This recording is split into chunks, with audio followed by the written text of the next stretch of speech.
Hello people, I hope you people are absolutely fine.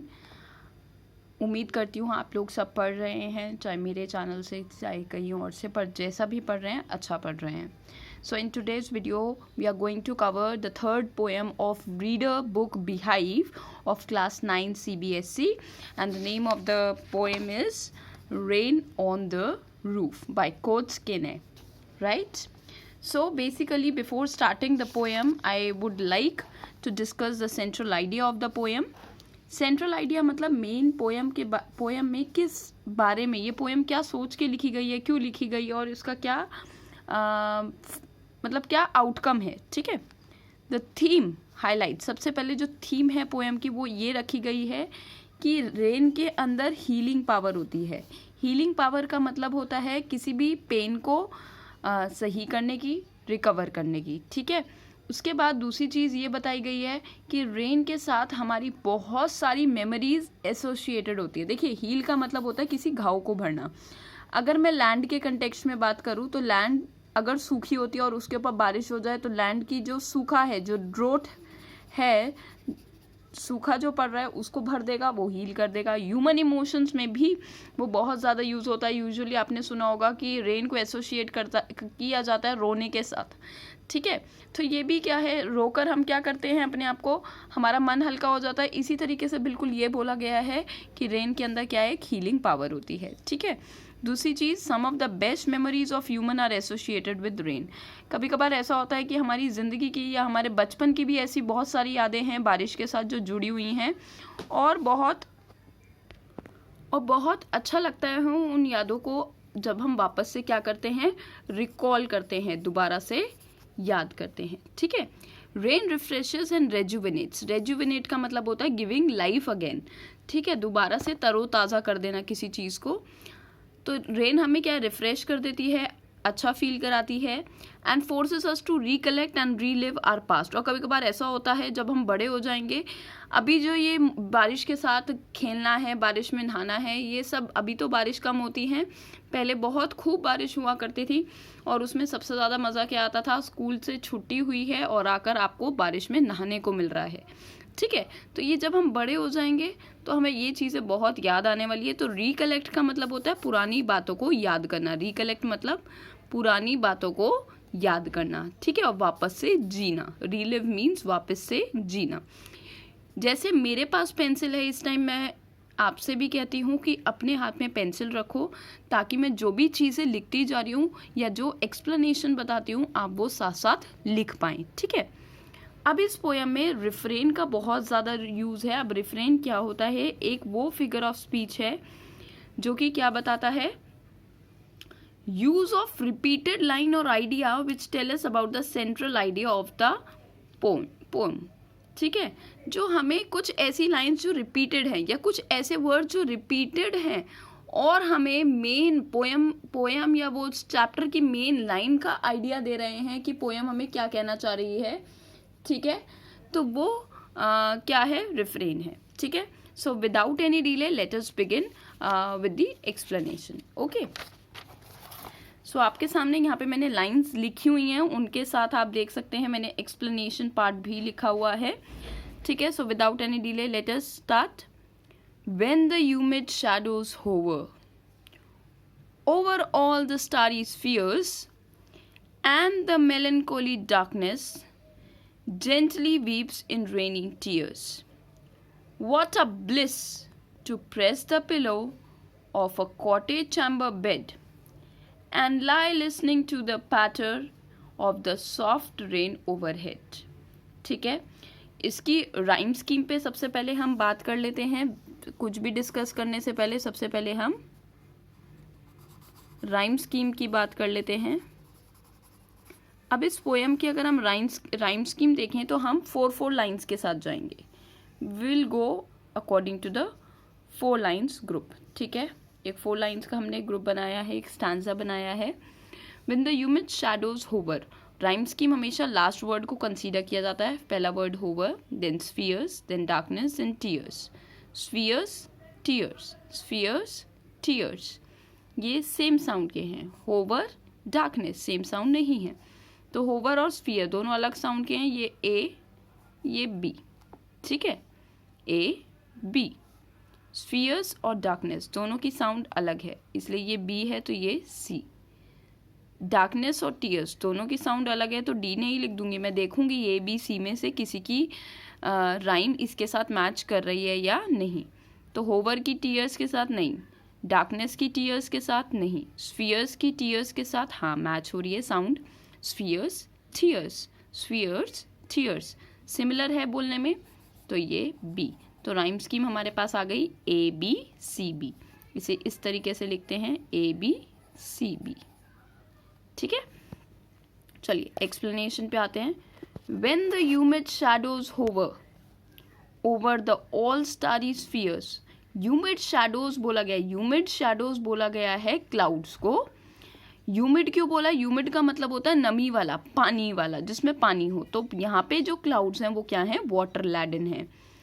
Shadows क्यों बोला गया है उनको? एक तो उन्होंने अंधेरा, जब भी दिन हो और बादल आ जाए तो अंधेरा हो जाता है, और उन्होंने क्या करा है, पूरा जो स्टारी स्काई था, स्टारी मतलब सितारों से भरा हुआ स्काई था, उसको कवर कर लिया है। इसलिए क्या बोला गया है? When the humid shadows hover. Hover का मतलब होता है टू रोम, ठीक है, होवर का मतलब होता है घूमना, टू रोम अबाउट, ठीक है। So when the humid shadows hover, जब ह्यूमिड शैडोज आते हैं, क्लाउड्स की बात की गई है, over all the starry spheres, over all the starry spheres मतलब पूरा स्काई कवर कर लेते हैं वो क्लाउड्स, ठीक है। और वो स्काई भी कैसा है, जो यहाँ पे बताया गया है, the night sky full of stars, की यहाँ पे जो नाइट स्काई है वो पूरा स्टार से भरा रहता है, ठीक है। एंड द मेलनकोली डार्कनेस, मेलनकोली डार्कनेस, मेलनकोली का मतलब होता है something which is very, which is upsetting, जो कि क्या है, अपसेट कर देने वाली है डार्कनेस। डार्कनेस क्यों बोला गया है? क्योंकि क्लाउड्स के आने पे अंधेरा हो जाता है। दी अपसेटिंग डार्कनेस, यहाँ पे क्लाउड्स क्या है, डार्कनेस लेकर आते हैं, विच, और क्लाउड्स को किससे रिमार्क किया गया है? मेलनकोली मीन्स अ सैड मूड। यहाँ पे मेलनकोली मतलब जो उदास बना रही है, ठीक है, ठीक। जेंटली वीप्स इन रेनी टीयर्स, और वो ये यहाँ पे क्लाउड्स को बोला गया है, बोला किसको गया है? ये क्लाउड्स को, ठीक है। क्लाउड से क्या है, बारिश हो रही है, जिन्हें क्या बोला गया है? जेंटली वीप्स, वीप्स मतलब रोना, हल्के हल्के रोना, बहुत हल्के हल्के बूंदें शुरू होती हैं, जिसको क्या बोला गया है? जेंटली वीप्स, रोना। और वो बूंदे, जो बारिश की बूंदें हैं, उन्हें आंसू माना गया है। तो बेसिकली यहाँ पे एक फिगर ऑफ स्पीच है ट्रांसफर्ड एपिथेट, ठीक है। उसमें क्या होता है कि किसी एक नाउन की दूसरे नाउन को उसकी क्वालिटी दे दी जाती है। जैसे यहाँ पे अपसेट कौन है? क्लाउड्स। यहाँ पे डार्क कौन है? क्लाउड्स। यहाँ पे ह्यूमन इमोशन है पोएट का, जो कि उदास फील कर रहा है, ठीक है। और ये जो मेलनकोली डार्कनेस है, ये किसको बोली है? क्लाउड्स को। क्लाउड्स हैं डार्क, क्लाउड्स दिखा रहे हैं अपसेट नेचर, ठीक है। बट यहाँ पे ये फीचर दे किसको दिया? अंधेरे को। क्लाउड्स का फीचर किसको दे दिया? अंधेरे को, इसलिए ट्रांसफर्ड एपिथेट। तो clouds have begun to rain, clouds have begun to rain, जो कि क्या बताया गया है? जैसे मानो अंधेरा जो है वो रो रहा हो, किस फॉर्म में? बारिश की बूंदों के फॉर्म में, ठीक है। जेंटली वीप्स, अब रोने का काम किसका है? लिविंग बींग्स का।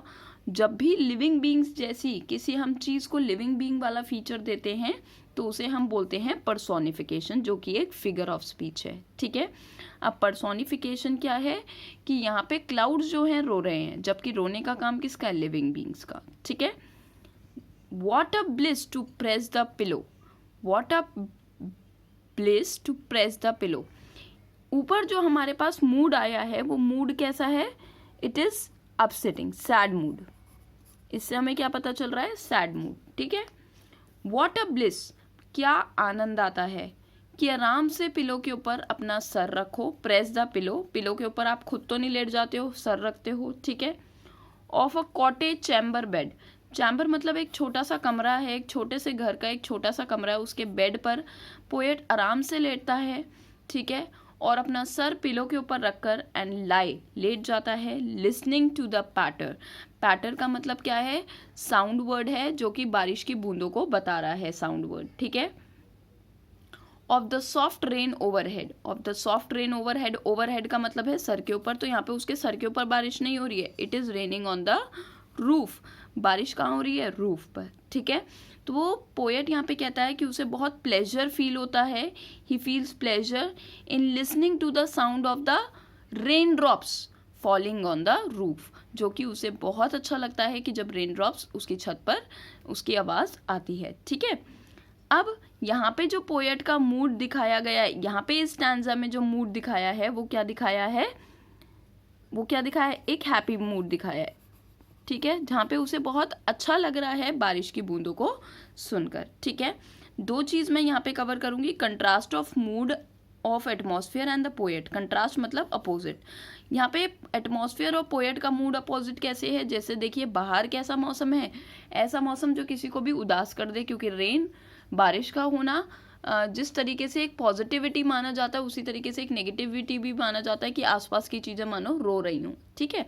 और दूसरा यहाँ पे हैप्पी मूड है, ठीक। यहाँ पे मेलनकोली डार्कनेस जो है वो क्लाउड्स के लिए बोली गई है, ठीक है।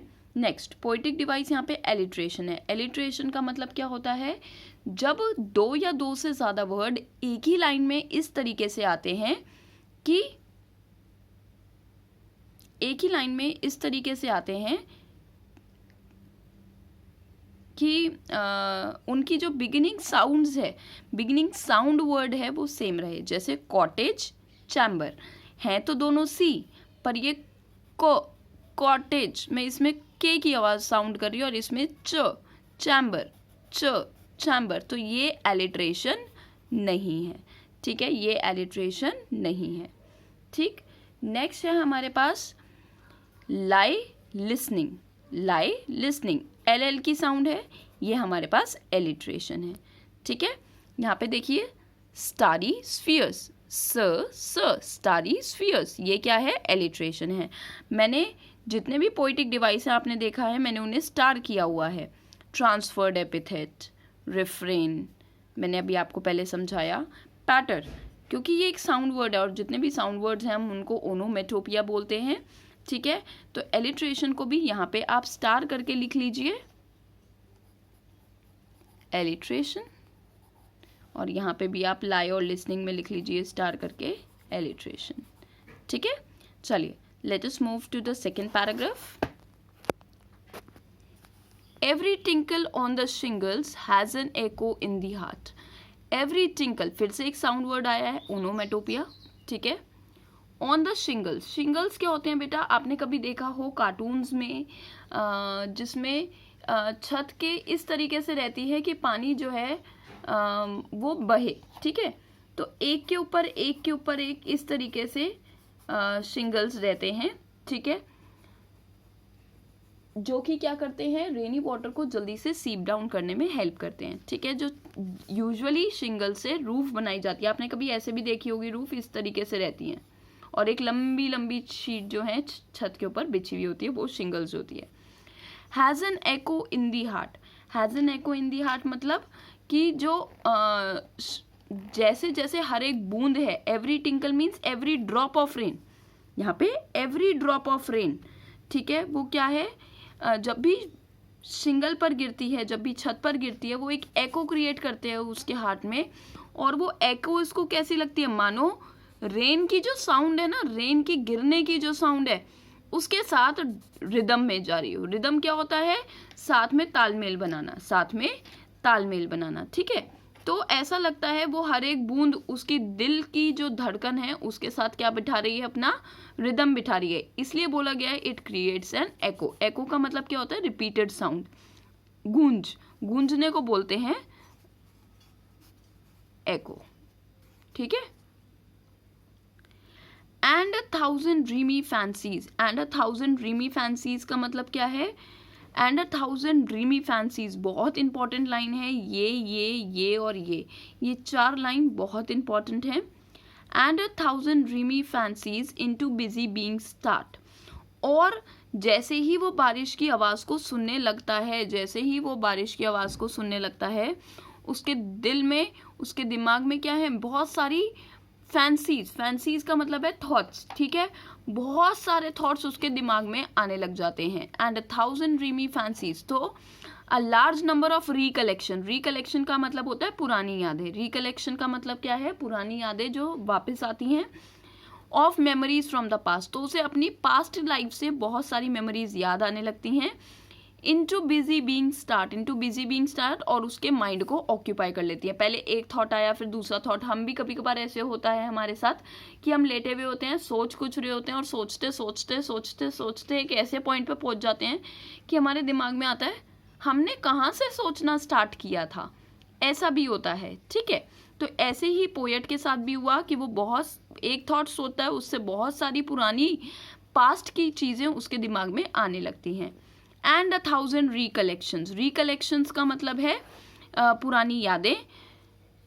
अब इस लाइन को ऐसे पढ़ेंगे, ये दोनों का पेयर बना के, and 1000 recollections weave their air threads into woof, woof का मतलब है रील, आपने देखी है धागे की रील, ठीक है, मम्मी आपने घर में देखी होगी, मम्मी जब सिलाई वगैरह करती हैं तो वो धागे की रील रहती है। तो यहाँ पे क्या बोला गया, रिकलेक्शंस को वीवर बोला गया, जो बुनने का काम करते हैं, सिलने का काम करते हैं, ठीक है।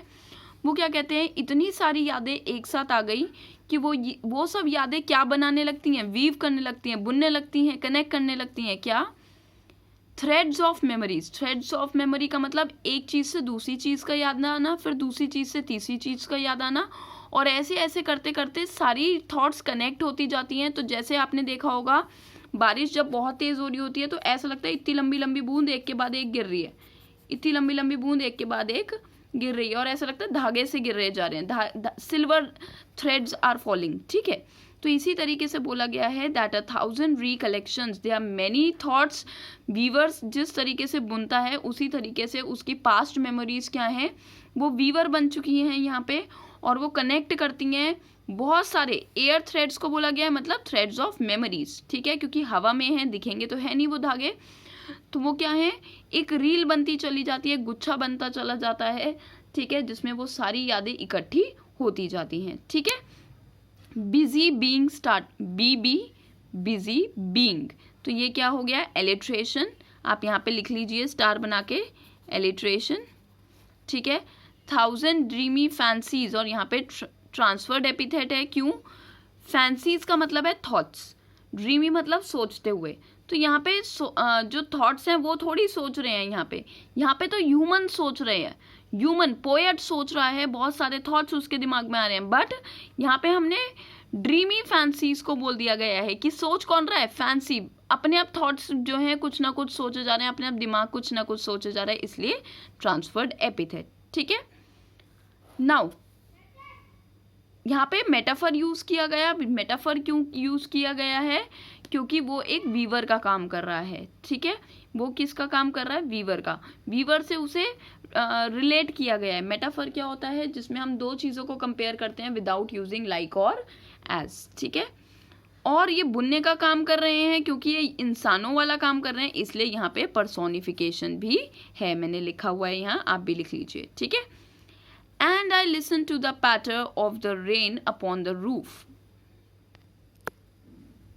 And I listened to the patter. Patter का मतलब क्या है, बूंदों की आवाज़ को बोला गया है। फिर से एक साउंड वर्ड आ गया हमारे पास, ठीक है, फिर से एक साउंड वर्ड आ गया हमारे पास, onomatopoeia, of the rain upon the roof. और वो क्या कहता है, मुझे वो सुनता है, क्या सुनता रहता है, बारिश की बूंदों की आवाज़ जो कि छत पर गिर रही हैं। अब मैंने यहाँ पे लिखा है रिफ्रेन, और मैंने पहले भी लिखा था रिफ्रेन, मैं आपको दिखा देती हूँ, ठीक है, ये देखिए यहाँ पे लिखा है रिफ्रेन। इस रिफ्रेन का मतलब क्या है, एक जनरल आइडिया जो कि हमें पोएम से पता चल रहा है। तो इस पोएम से क्या पता चल रहा है कि छत पर बारिश की बूंदें गिर रही हैं और पोएट उसको सुन रहा है। यहाँ पे लिखा है lie listening to the patter of the soft rain overhead. यहाँ पे भी ये लिखा है कि वो लेटा हुआ क्या सुन रहा है किसकी, बारिश की आवाज़ को जो कि छत पर गिर रही है, ठीक है। मैंने सारे पोइटिक डिवाइस ऊपर डिस्कस कर लिए हैं, दोनों में रिफ्रेन आया है, ठीक है। अब लास्ट पैराग्राफ पर आते हैं बिना डिले के। अब यहाँ पे पोएट थोड़ा नॉस्टैल्जिक हो जाता है। नॉस्टैल्जिक क्यों हो जाता है, क्योंकि पिछले पैराग्राफ में हमने पढ़ा कि उसे बहुत सारी अपनी पुरानी बातें, अपनी पास्ट मेमोरीज याद आ रही हैं, इसलिए वो नॉस्टैल्जिक हो जाता है, ठीक है। अब नॉस्टैल्जिक का मतलब है, आप इजी वर्ड्स में ले लीजिए कि वो इमोशनल हो जाता है पुरानी बातों को याद करके। क्या हो जाता है, emotional. Now in memory comes my mother. अब वो क्या कहता है कि अब मेरी यादों में, ठीक है, जब मैं सोच रहा था तो उसको किसकी याद आ जाती है, मदर की याद आ जाती है। मदर की याद क्यों आ रही है, दो रीज़न हो सकते हैं, या तो उसकी मम्मी की डेथ हो चुकी है या उसकी मदर क्या है, उसके साथ नहीं रहती। But as she use in year on, पर इन लाइन से क्या पता चलता है, that the mother is no more alive, कि अब मदर जिंदा नहीं है, she has died some years ago. तो यहाँ पे वो क्या कहते हैं, she use in the years agone, वो क्या कहते हैं, बहुत साल पहले, मुझे बहुत साल पुरानी अपनी मम्मी की एक बात याद आ जाती है, और उस बात में क्या था कि जब भी बारिश हुआ करती थी, उसे याद है कि बारिश से एक चीज़ उसे याद आती है, क्या, कि रोज़ रात को उसकी मदर देखने आती थी। रिगार्ड का मतलब क्या है, to see, to show her affection, बच्चों को प्यार करने आती थी। क्योंकि फॉरेन में तो क्या होता है, बच्चों को दूसरे रूम में सुलाया जाता है, हमारे इंडिया में क्या है, बच्चे उसी रूम में सोते हैं, ठीक है।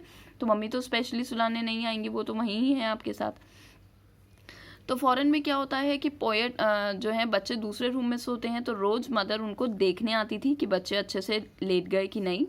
द डार्लिंग ड्रीमर्स, डार्लिंग मतलब लविंग, ठीक है, डार्लिंग मतलब लविंग, और ड्रीमर्स किसको बोला गया है यहाँ पे, पोएट और उसके भाई बहनों को, सिबलिंग्स। सिबलिंग्स का मतलब क्या होता है, भाई बहनों को, ठीक है।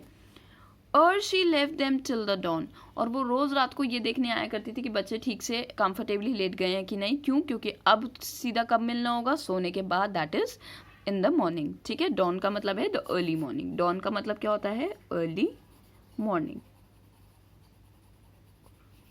ठीक है।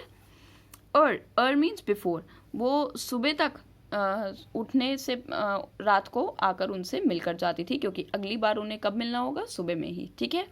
ओ आई फील, एंड यहाँ पे O, this O suggest the sad tone, the sad mood of the poet, that he misses his mother, he misses his mother.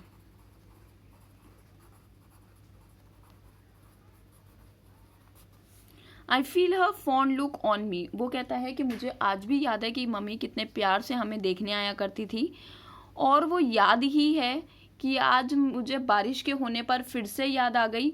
वो एक पुरानी बात है जो मुझे बारिश के होने पे याद आ गई, और वो क्या बात है,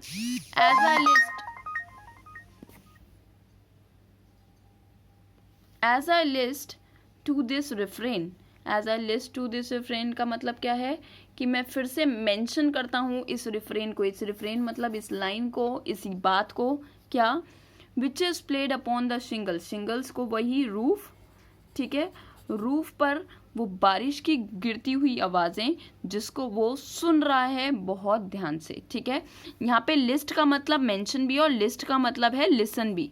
नोटिस करता है वो किसको, किस चीज़ को, जो छत पर बारिश हो रही है, ठीक है, और बारिश की बूंदें गिर रही हैं, ठीक है।